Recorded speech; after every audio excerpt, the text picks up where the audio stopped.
Hello guys, this time I'd like to show you the faction China in Command & Conquer Zero Hour's Rise of the Reds, and I'll just begin with the infantry units that come out of the barracks here. The barracks is still the same building, and the first unit is the Red Guard. When you build one Red Guard here, then there'll be two guys coming out of it. They are basically as they were before in the normal general zero hour, but now they can switch to the bayonet and kill infantry instantly, which is pretty cool. Einheit Because then in the verloren. early game you can kill enemy infantry who try to capture which try to capture oil fields and so on. Where are they? Yeah, here they are. Oil derricks, I think they are called. Yes.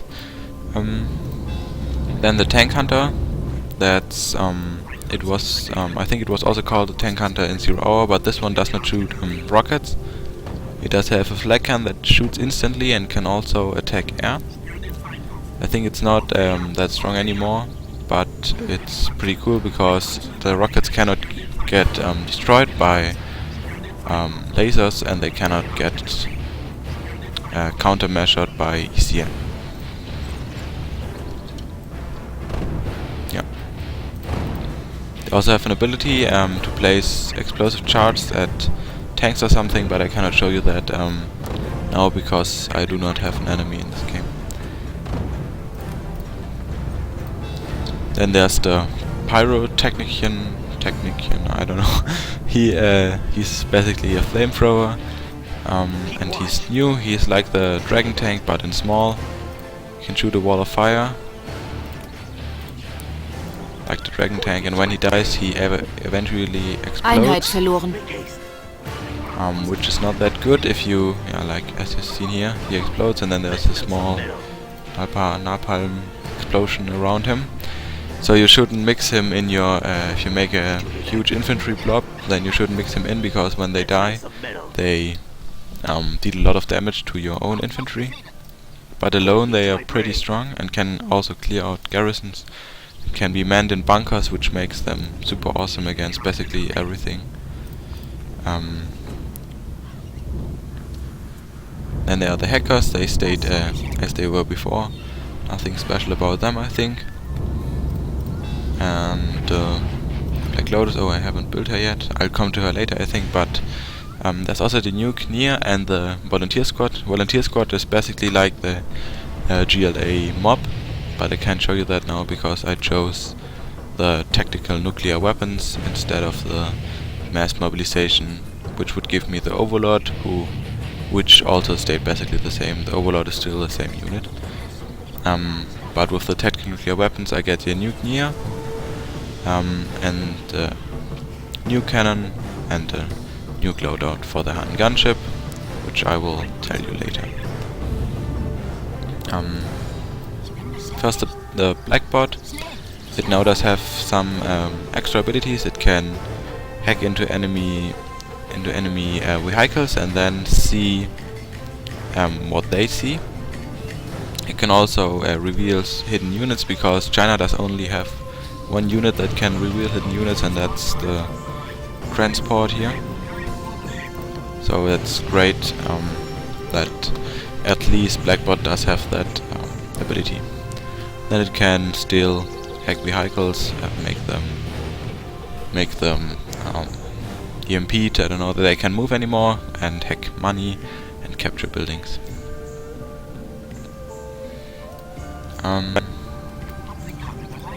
Then the Nucan, that's also... Oh, wait, I go on with the infantry. The Nuclear, that's also a unit that you get from the tactical nuclear weapons. It can shoot some kind of nuclear mortar. Works basically like the Nucan, has to set up before firing and cannot be crushed by vehicles. And it looks super awesome when they shoot. Look at how they block their ears, that they don't get their ears damaged. Yes. Okay, it can also get does have a chance of exploding upon death, and it can be crushed by vehicles, but it cannot go in structures and fire pods like all units that have to set up before firing, like the Grenadier, for example.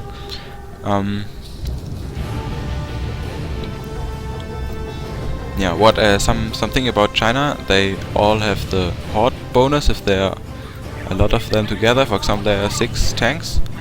If I move them together, then they get red star, and that says that they have the horde bonus, which makes them stronger when they're massed. Let's go on with the ground vehicles. That's as you've already seen, the Battle Master. Normal battle tank of China still stayed the same. There are a lot of upgrades for the Chinese tanks, and if you made them all, they are pretty strong because they don't cost that much, and they are pretty cool tanks. Because look at how fast they are. That's super fast for normal tanks. And there's the Hopper. It's even faster. That's a new unit.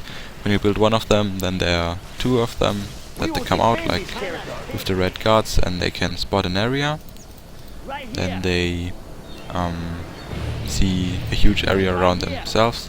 They're good for killing fast vehicles like Humvees or something like that, because as China you do not have fast vehicles, except for the Hopper to chase down other enemies' fast vehicles. We will defend this territory. Then the Gatling tank basically stayed the same. It's now a light anti-air. I've got some red guards here. Can still shoot its Gatling gun. The Dragon tank basically also stayed the same. Does still have that ability to make a firewall, can clear out garrisons, and is good against infantry, vehicles and buildings. I'm not that good against tanks. Then there's the armored, how is it called? Troop crawler, and it starts with 4 red guards and can be upgraded to the crawler with the crawler recon kit, and then it is okay, then it's still a troop crawler, but then it does have a crawler recon kit, and with it you can make a long range scan,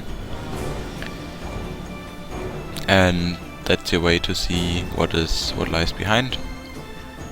Yeah, and then it will stay that way, and you can always see this position. You can also use the spy plane, which you get when you build an airfield, and it will fly around and you see what is there. So the troop crawler basically was in the normal 0 hour, in the vanilla 0 hour, it was only a troop transport, and now it got some kind of a recon or surveillance vehicle.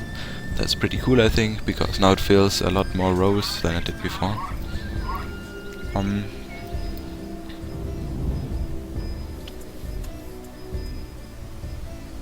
as the Infernocon stayed the same, basically can still shoot napalm rounds at the target.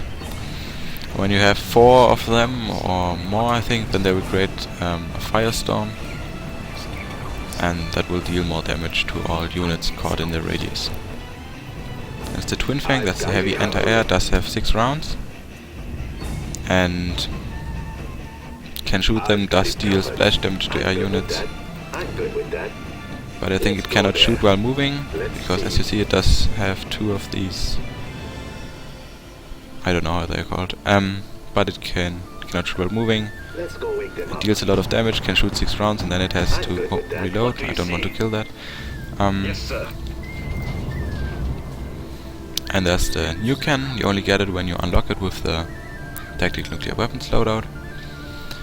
And then it can shoot nuclear shells or EMP shells, depending on what you chose as a weapon. And yeah, the nuke shell is pretty awesome. It destroys nearly everything that is caught in the radius. I can show it to you. And EMP does EMP everything in the radius. I think it's Einheit even verloren. a little bit, yeah, it's super great. And against big tanks that you cannot one hit with one nuke cannon, you can use the EMP, and then they stay still, and then you can shoot 2 rounds in them, and then they'll probably be destroyed. So if you have 2 of them, you can defeat nearly every army. There's nothing that can stop you, except for other artillery that destroys your nuke cannon, or airplanes or helicopters. Speaking of helicopters, we come to the Chinese Han gunship. It's a very versatile helicopter. It can be upgraded with 3 different loadouts. There's the EMP loadout, the flamethrower loadout, and the nuclear loadout. With this flamethrower loadout, it can drop napalm bombs and clear garrisons with its flamethrower and shoot flames. That looks very funny. And it's also pretty strong against buildings. The Han is very, because it cannot drop a bomb, it's very good against buildings all the time. So if the enemy does not have anti-air, you can just fly in his base, drop a few napalm bombs, and his whole base is burnt to the ground. Will burn to the ground. The EMP bomb is basically, when you chose the EMP loadout, you can drop an EMP bomb that just EMPs all vehicles. And you also do have some kind of an EMP cannon. When you hit the target often enough, it gets stunned. The Han gunship does have, when you chose a EMP or the nuclear loadout, then it still does have 2 cannons, which it can shoot, as you see here. Oh shit. And it also shoots these nuclear rockets when you chose the nuke Han. They can drop nuclear bombs, as the old Helix could. Boom. Einheit verloren. Also pretty strong when you get near enough to the target. I think I forgot the ECM earlier, so I'll come to that now. It got changed a little. It can still countermeasure rockets, gem rockets. When you use the communication jammer, that's a new ability of it, then when there are enemy units inside this radius, then they cannot be issued orders. That means when the enemy puts his tank here, then he cannot give him another commando to go out of the radius. So you can just shoot his artillery at it and he cannot move it, but the tank may still be able to attack you, because that's what it does with automatically. Then airplanes, there's the MiG fighter and the Hellfire MiG. The MiG fighter is very cheap. It does have 4 anti-air rockets, and it can also attack ground targets with the rockets, but it's not that good against them because it often misses and does not deal that much damage, as for example a Raptor would. But as I already said, it's pretty cheap, and it does make a cool sound when it shoots. Hellfire MiG drops napalm bombs, which will create a firestorm if you have enough of them, as you may see now. You have to time them right, otherwise they yeah, that one did, I don't know, it did nothing. I think now it didn't work because there were too few MiGs. Or it is a little firestorm, I think. Because when it starts to, the fire first is very little, and then it gets bigger and bigger, and then it also again cools down. That's the firestorm, and it deals very much damage, very much damage to units. Is this right? Very much damage to units? I don't know. Then there's the propaganda airship. It's an airship, as you see. That's cool because it does have a lot of health and moves very slow. It does only have a minigun, I think, but it's not a very strong minigun, as you may see. It takes very long to even kill that nuke cannon. I think Gatling tanks would make that faster, do that faster. But it spreads propaganda in a large radius, and it does have an ability called propaganda battle cry. To battle, yeah, and it makes the units around it stronger. As you see, they turn red, and now they deal more damage. Then there are also some kind of troll versions of it. When you're lucky, then you get them, and they make cool sounds if you use them. Okay, great.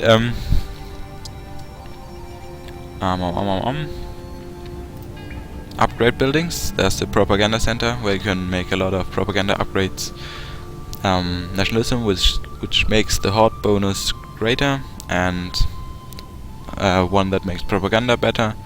One that gives all speaker towers ECM, like that one. It now has the same abilities as an ECM tank, so you can put it, I don't know, near your nuclear missile, for example, and then Raptors will miss it more often, hopefully.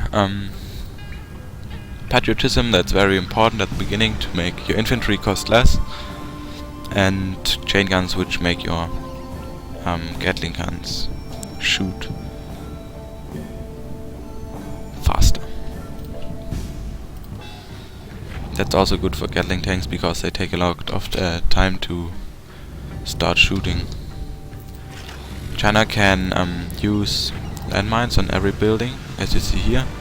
It's not that costly, so when you have a lot of money you can use it, because then the enemy commander unit will have a harder time destroying your buildings, for example.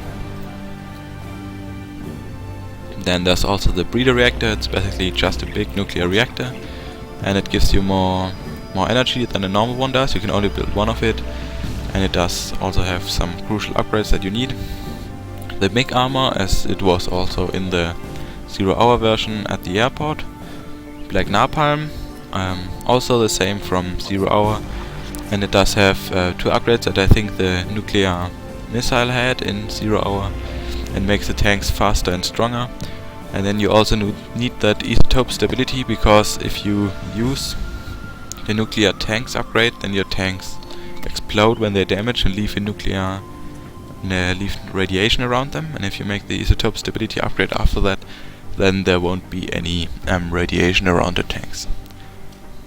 So you have a little time between the nuclear tanks and the isotope stability where your tanks are very weak, because when one of them gets destroyed, there's radiation everywhere. Also, when the breeder reactor gets destroyed, there's a lot of radiation. Maybe I can even show you that. Maybe not with them, but with them. Clear view. Scanning for enemies. Copy that.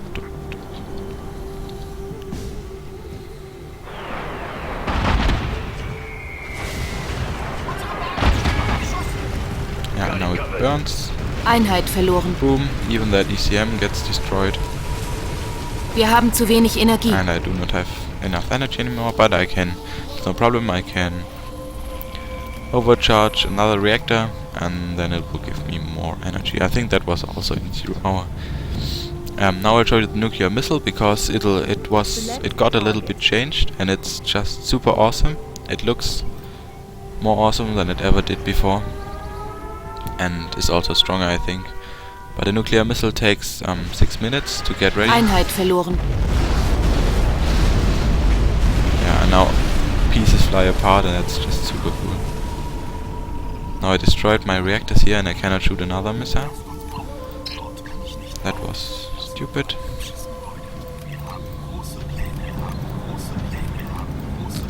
But I think I'll end it with that, guys. I hope you enjoyed the video, and have a great day.